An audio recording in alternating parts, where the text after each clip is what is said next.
नमस्कार, वंदे मातरम, भारत माता की जय। मैं दीपक राणा और आप देख रहे हैं अपना YouTube channel mad nationalist. Bharat में एक नीली चिड़िया जिसको आप ट्विटर के नाम से जानते हैं, वो चिड़िया आजकल बहुत फड़फड़ा रही है। इतना फड़फड़ा रही है कि पूछिए मत। उस चिड़िया को ना जाने ऐसा कौन सा गुप्त रोग लग गया है जो ना दवाई से ठीक हो रहा है और ना ही कोई वैद्य उस रोग की नब्ज पकड़ पा रहा है।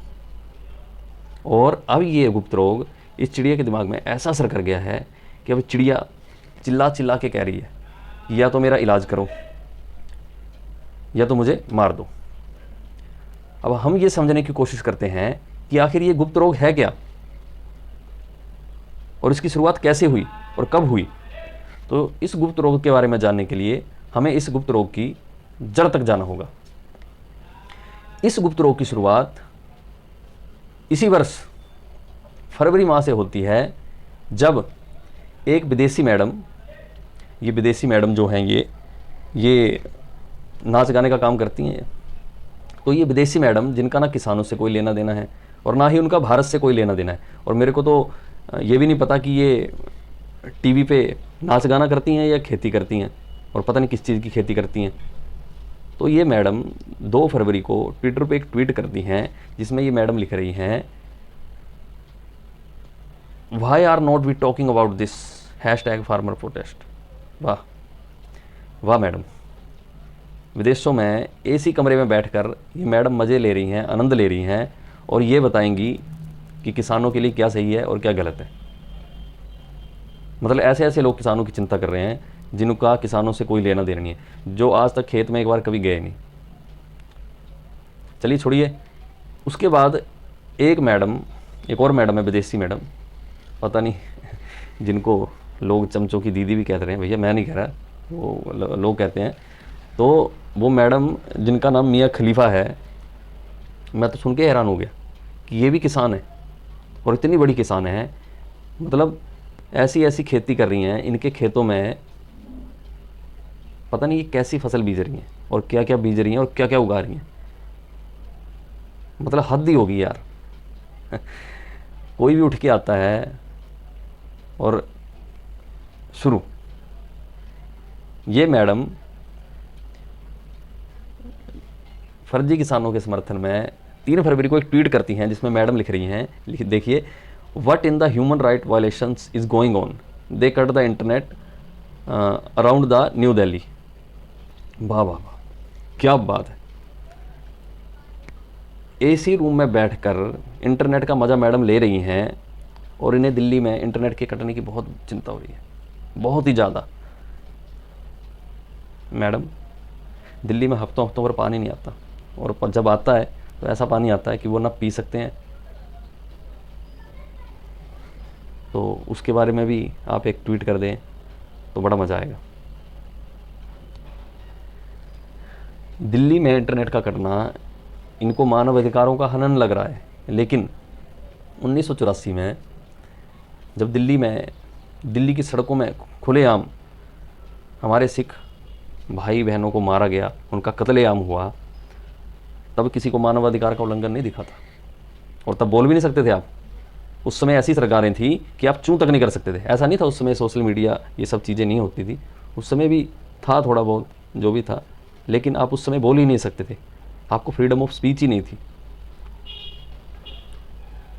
तो तब जब ये सब हुआ तब मानव अधिकारों का हनन नहीं हुआ, क्योंकि भैया ये मोदी ने करवाया था। सब जो सिख दंगे हुए थे ये मोदी ने करवाए थे, जो मोदी को दिन रात गालियाँ देते रहते हैं। 1990 में लाखों हिंदुओं को मार दिया गया, लाखों हिंदुओं को कश्मीर से रातों रात निकाल दिया गया, कई बच्चियों से, कई महिलाओं से बलात्कार करके उनको इतने बुरे तरीके से मारा गया कि जिसकी आप मतलब कल्पना भी नहीं कर सकते हैं। तब मानव अधिकारों का हनन नहीं हुआ। दिल्ली में अभी पिछले साल अफवाह फैलाई गई और दंगों की साजिश रची गई जिसमें कई हिंदुओं को बड़े बुरे तरीके से मारा गया, तब ये मानव अधिकारों का हनन नहीं है। चलिए अब विषय पे आता हूँ। उसके बाद एक स्वीडिश बच्ची जो पर्यावरण कार्यकर्ता है, ग्रेटा थनबर्ग उसका नाम है, वो 3 फरवरी को एक ट्वीट करती हैं जिसमें वो एक टूल किट शेयर करती हैं किसान आंदोलन से जुड़ी हुई। फर्जी किसान आंदोलन से जुड़ी हुई। तो आप ये ट्वीट देखिए। ओहो, मतलब पूरा जो ऐसे लग रहा है पूरा जो सिस्टम है वो यही लड़की चला रही है, देखिए। उसके बाद ये गुलाम चिड़िया यही नहीं रुकती। 21 मई 2021 को जो कांग्रेस ने देश और देश की सरकार को बदनाम करने के लिए एक टूल किट बनाई थी, जब संबित पात्रा जी जो भाजपा के राष्ट्रीय प्रवक्ता हैं, उन्होंने जब इस टूल किट के ऊपर सवाल उठाए तो ट्विटर ने इस ट्वीट को मैनिपुलेटेड मीडिया बताते हुए मिसलीडिंग टैग इस ट्वीट पे लगा दिया। मतलब कोई झूठी अफवाहें फैला रहा है, देश के बारे में गलत सलत बोल रहा है, देश को बदनाम करने की कोशिश कर रहा है, वो कुछ नहीं, वो करते रहो, वो फ्रीडम ऑफ स्पीच है। लेकिन जब कोई व्यक्ति सच्चाई सामने लाने की कोशिश कर रहा है तो वो मैनिपुलेटेड मीडिया होगी। सही है।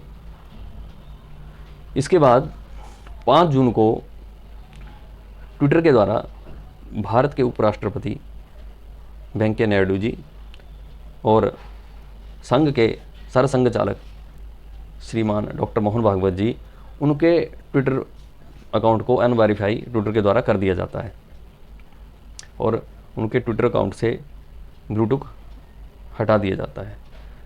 हालांकि 2 घंटे बाद वेंकैया नायडू जी का जो ट्विटर है उन्होंने वेरीफाई कर दिया और कुछ दिनों बाद मोहन भागवत जी का भी जो ट्विटर अकाउंट था वो वेरीफाई कर दिया गया। चलिए वो तो बाद का विषय है। उसके बाद 25 जून 2021 को भारत के कानून मंत्री रविशंकर जी का अकाउंट 1 घंटे के लिए ट्विटर ब्लॉक कर देता है और कारण क्या बताता है, अमेरिकी कानून डिजिटल मिलेनियम कोई एक्ट है, कॉपीराइट एक्ट है, उन्होंने पता नहीं कोई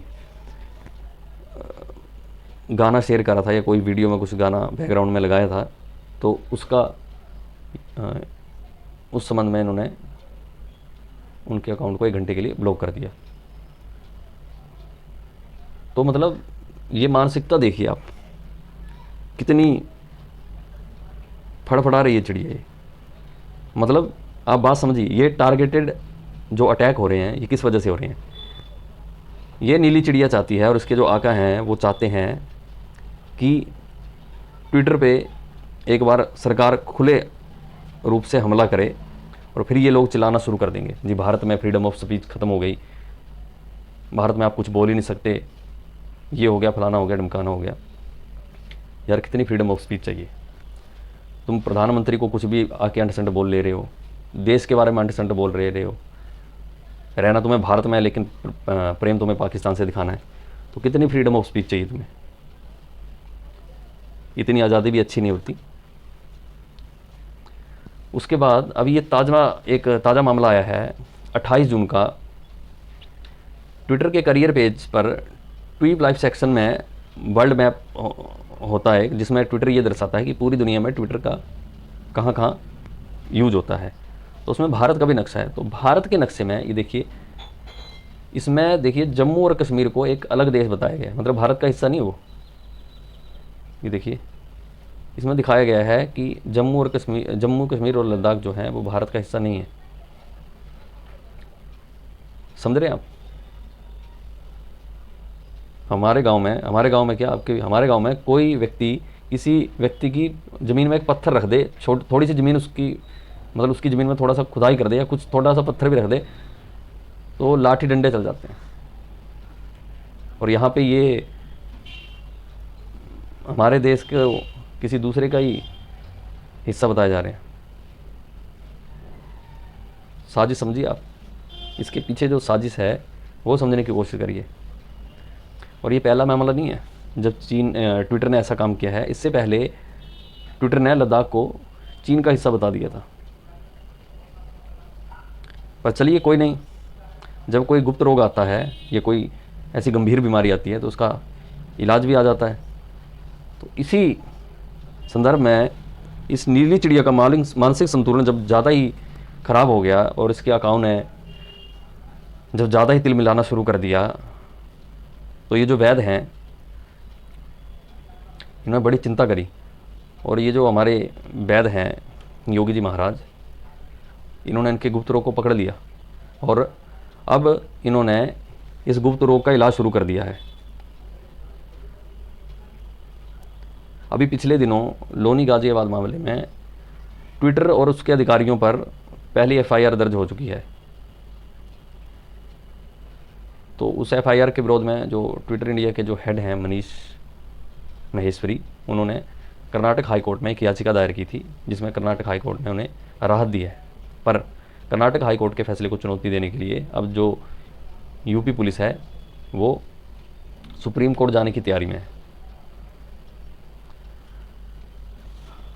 अब नीली चिड़िया और उसके आकाओं का जो इलाज है वो ये वैद्य अपने तरीके से कर रहे हैं, पर हमें भी इस विषय में अपनी जिम्मेदारी निभाते हुए इस नीली चिड़िया और उसके आकाओं का उसी प्रकार से इलाज करना होगा जिस प्रकार हमने जब चीनी ऐप्स बंद होने वाली थी उससे पहले जो उनके साथ किया था, वैसा ही इलाज इनका भी करना होगा। अब मैं अपनी बात को यहीं समाप्त करता हूँ और मैं जल्द ही अपनी नई वीडियो के साथ आपके समक्ष हाजिर रहूँगा। तब तक अपना ध्यान रखिए, अपने परिवार का ध्यान रखिए और हो सके तो किसी ज़रूरतमंद की मदद ज़रूर करें। और अगर आपको वीडियो अच्छी लगी हो तो वीडियो को शेयर करें, और आपने अभी तक अब हमारे YouTube चैनल मैड नेशनलिस्ट को सब्सक्राइब नहीं करा है तो चैनल को सब्सक्राइब करें। आपका सहयोग ही हमारा मनोबल है। धन्यवाद। भारत माता की जय। वंदे मातरम।